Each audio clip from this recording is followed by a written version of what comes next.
Ao seu comando por Neville Goddard. Parte 1. Introdução. Este livro contém a essência do princípio da expressão. Se eu quisesse, poderia tê-lo expandido em um livro de centenas de páginas, mas tal expansão fugiria do propósito deste livro. Comandos, para serem eficazes, devem ser curtos e direto ao ponto.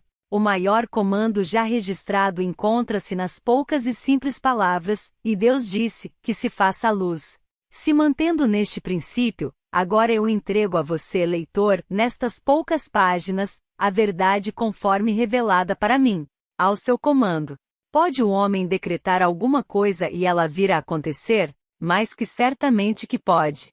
O homem sempre decretou o que tem aparecido em seu mundo, e ele hoje continua decretando o que está aparecendo em seu mundo, e ele continuará a fazê-lo enquanto o homem for consciente de ser homem. Não há nada que tenha aparecido no mundo do homem, que ele não tenha decretado que deveria. Você pode até negar, tente se quiser, você não conseguirá provar o contrário, pois esta afirmação se baseia em um princípio imutável. Você não vai conseguir comandar as coisas que irão aparecer através de suas palavras ou através das suas declarações em voz alta. Tais vãs repetições frequentemente só confirmam o oposto do que se é dito. Um comando ou afirmação sempre será feito através da consciência. Ou seja, cada homem deve ser consciente daquilo o que ele afirma para si mesmo. Uma nova perspectiva. Quando a Bíblia for lida nesta perspectiva, você perceberá que ela é o maior livro científico já escrito. Ao invés de olhar para a Bíblia como o registro histórico de uma antiga civilização ou como a biografia da vida incomum de Jesus, veja-a como um grande drama psicológico ocorrendo na consciência de cada homem. Tome isto para si, e quando menos esperar o seu mundo passará dos estéreis desertos do Egito à terra prometida de Canaã. A natureza de Deus. Todo mundo poderia concordar com a afirmação de que todas as coisas foram feitas por Deus e que sem ele nada poderia existir. Porém, o que o homem não consegue chegar a um consenso é sobre a identidade de Deus. Todas as igrejas e sacerdócios do mundo discordam quanto à verdadeira identidade e à natureza de Deus. A Bíblia prova, sem sombra de dúvida, que Moisés e os profetas estavam 100% em concordância quanto à identidade e à natureza de Deus. A vida e ensinamentos de Jesus também se seguiram de acordo com as conclusões dos profetas antigos. Moisés descobriu que a natureza de Deus está na consciência do ser humano ao ouvir estas palavras muito pouco compreendidas. E disse Deus a Moisés: Eu sou o que sou. Disse mais: Assim dirás aos filhos de Israel: Eu sou, me enviou a vós. Êxodo 3, versículo 4. Davi cantou em seus salmos: Aquietai-vos e saibam que eu sou Deus. Salmos 46, versículo 10. Isaías declarou: Eu sou o Senhor, e não há ninguém acima de mim. Não há nenhum Deus ao meu lado. Eu te cingirei, ainda que tu não me conheças. Eu formei a luz e criei a escuridão. Eu fiz a paz e criei o mal. Eu, o Senhor, faço todas as coisas. Isaías 45, versículos 5 e 7. A consciência de ser como Deus é repetida centenas de vezes no Novo Testamento. Para citar apenas algumas: Eu sou o pastor, eu sou a porta, eu sou a ressurreição e a vida, eu sou o caminho, eu sou o alfa e o ômega, eu sou o princípio e o fim, e novamente: Quem dizes que eu sou?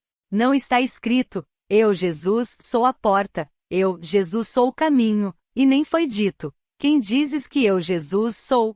Está claramente escrito: Eu sou o caminho. A consciência do ser é a porta através da qual as manifestações da vida passam antes de ganharem forma no mundo. A consciência é o poder da ressurreição, ressuscitando aquilo que o homem é consciente de ser. O homem está sempre concebendo o que ele é consciente de ser. Esta é a verdade que liberta o homem, pois é o próprio homem que sempre se aprisiona ou sempre se liberta. Eu e meu Pai somos um. Se você, leitor, desistir de todas as suas crenças antigas, de um Deus separado de você, e proclamar a Deus como a essência da sua consciência, como Jesus e os profetas fizeram, você irá transformar o seu mundo com a percepção de que eu e meu Pai somos um. Estas afirmações Eu e meu Pai somos um, João 10, versículo 31, e meu Pai é maior do que eu, João 14, versículo 28, parecem ser controversas, mas se interpretadas tendo em conta o que acabamos de dizer no que se diz respeito à identidade de Deus, você vai notar que elas são completamente esclarecedoras. A consciência, sendo Deus, é como o Pai. Aquilo o que você é consciente de ser é o Filho, dando testemunho de seu Pai. É assim com o indivíduo e as suas concepções. O indivíduo sempre é maior que as suas concepções, no entanto, ele sempre será um só com elas. Por exemplo, antes de você ser consciente de ser humano, você primeiro tem que ser consciente de apenas ser, de existir. Depois, em seguida, você se torna consciente de ser homem ou ser mulher, e você ainda continua como indivíduo acima de suas concepções, sendo humano, sendo homem ou sendo mulher, somando ainda todas as outras concepções que você tem de si mesmo. Jesus descobriu esta verdade gloriosa, declarando-se ser um com Deus, não um Deus que o homem tenha moldado, pois ele nunca reconheceu tal Deus. Ele disse: se qualquer homem algum dia vier dizendo, procure aqui ou procure ali, não acredite nele, pois o reino de Deus está dentro de você. O céu está dentro de você. Portanto, quando foi registrado que ele ascendeu até seu Pai, foi dizendo que ele ascendeu em consciência ao ponto onde ele se tornou apenas consciente de ser, transcendendo assim as limitações de sua presente concepção de si mesmo, chamada Jesus. Seja aquilo o que você deseja ser. Quando se é consciente de apenas ser, todas as coisas são possíveis, ele disse. Tudo o que determinardes realizar, dará certo. Jó 22, versículo 28. Esta deve ser a sua determinação, elevar a sua consciência à naturalidade de ser aquilo que você deseja ser. Como ele expressou, e eu se me erguer sobre a terra, atrairei todas as pessoas até mim. João 12, versículo 32.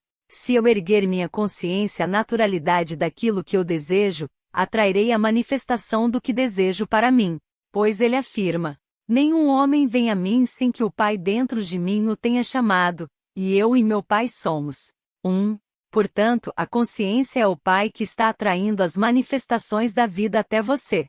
Você está, neste momento, atraindo para si e para o seu mundo tudo aquilo, o que você está consciente de ser neste momento. Agora você sabe o que se quis dizer com: você precisa nascer de novo. João 3, versículo 7. Se você estiver insatisfeito com sua situação atual na vida, a única maneira de mudar isso é tirar a sua atenção das causas que parecem reais para você e desenvolver a sua consciência de ser aquilo o que você deseja ser. Você não pode servir a dois senhores, portanto. Para tirar o seu foco de um estado de consciência e direcioná-lo para outro, é o mesmo que morrer para um e viver para o outro. A pergunta: quem dizes que eu sou? Lucas 9, versículo 20 não foi feita por um homem chamado Jesus a um homem chamado Pedro. Esta é a eterna pergunta que é feita pela sua verdadeira essência ao seu ego. Em outras palavras, quem dizes que és? Pois a sua autoconvicção, a sua opinião sobre si próprio, é o que irá determinar sua expressão na vida. Ele disse: você acredita em Deus, crede também em mim. Em outras palavras, em mim, dentro de você, está este Deus. Orar sim, suplicar não. Para orar, então, reconheça-se como sendo aquilo o que você deseja agora, ao invés de ter que aceitar ficar pedindo a um Deus que não existe, pelas coisas que você deseja.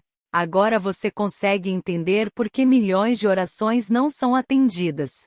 Os homens oram a um Deus que não existe. Por exemplo, ser consciente de ser pobre, ao rezar a Deus para ter riquezas, lhe trará a recompensa daquilo o que você está consciente de ser, que é pobreza. As orações para serem bem-sucedidas devem ser declarações ao invés de súplicas. Então, se você quer rezar por riquezas, mude a imagem de pobreza, ignorando as evidências dos seus sentidos e assumindo a natureza de ser rico. Nos foi dito: quando você orar, vá para dentro em segredo e feche a porta. Pois aquilo o que o teu pai ver em segredo, te será dado abertamente em recompensa. Mateus 6, versículo 6. E aqui, nós identificamos o Pai, como sendo a consciência de ser. Eu sou o caminho. Também identificamos a porta, como sendo a consciência do ser. Então fechar a porta significa desligar-se do que eu estou consciente de ser agora e então declarar ser o que eu desejo ser. A partir do momento em que a minha reivindicação for estabelecida ao ponto de se tornar uma convicção, eu começo a atrair para mim as evidências daquilo que é afirmado. Não se questione como as coisas vão acontecer, pois nenhum homem sabe disso. Ou seja, ninguém sabe de que maneira as coisas desejadas irão aparecer. A consciência é o caminho, ou a porta através da qual as coisas aparecem. Ele disse, eu sou o caminho, e não, eu José da Silva, sou o caminho.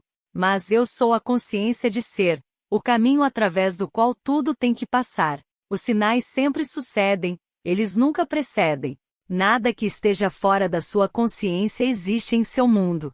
Portanto, obtenha primeiro a consciência, e as coisas serão compelidas a existir. Foi dito a você, buscai primeiro o reino dos céus, e todas as coisas vos serão acrescentadas. Consiga primeiro a consciência das coisas que você está procurando e deixe que elas se desenvolvam naturalmente. Isto é o que se entende por tudo que determinardes realizar dará certo.